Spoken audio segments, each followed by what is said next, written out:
Okay, Ashley, welcome to day 2, backstroke day at Bait Swim Camp. We're going to take a look at your stroke, first surface.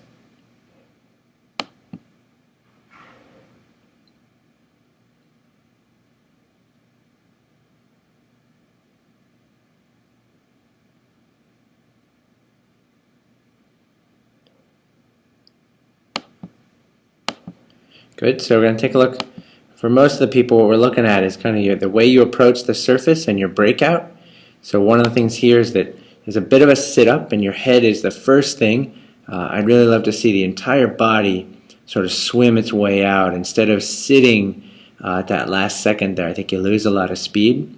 So it's really important you stay nice and level with that long body position as you break out.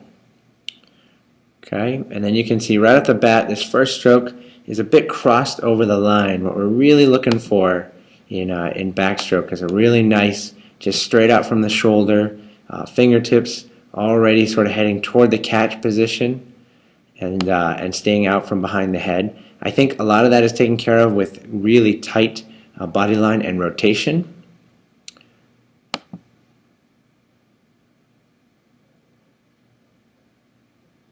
And you're going to have a hard time getting your tempo up as well if you keep crossing over, if the line of the body is a little bit kind of back and forth or crossing over the center line. It's hard to get the tempo up too.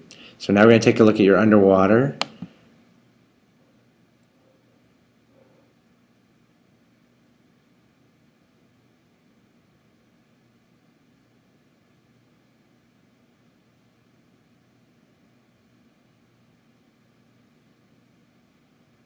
Okay, so now again, now we can really see the dolphin from underwater. Look in the dolphin, and you can see a little bit that your dolphins are a little tight. It's a lot of legs and not a lot of body. A lot of people refer to dolphining as kind of an abdominal kick or a full body dolphin as opposed to just the legs. So you may want to incorporate that a little bit, get your abdomen to work a little bit more. And then as you're coming to the surface, you can kind of see that head sit up in this position. So now there's a lot of resistance along here. And in backstroke, you're not quite as strong, so you're going to have a hard time accelerating back up to speed if you lose any speed at the breakout. So try to stay in that balanced line if at all possible.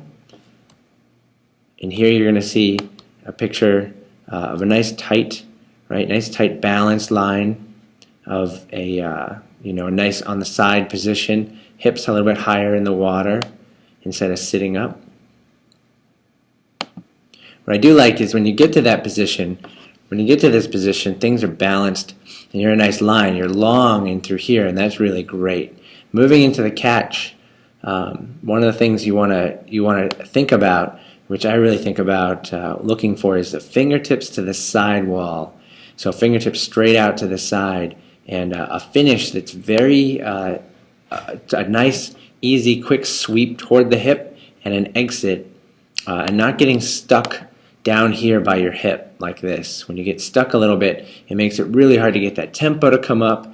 It's hard for the body to really rotate onto the other side. This arm's coming in, your body's trying to rotate, and I think it's very important that this arm is allowed to really exit with this hip. So as you rotate onto your left side, your right hand can just be free to sweep out and keep making its arc over the top.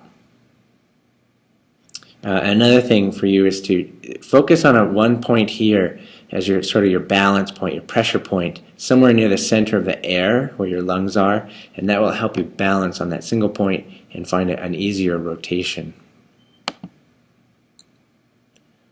And I always harp on a small fall, fast kick. You have a very good constant kick, very powerful, but I like it to be very small because, again, I think that helps allow the body to rotate. So a few things for you to work on at camp, and making those improvements, you'll notice a big change in speed.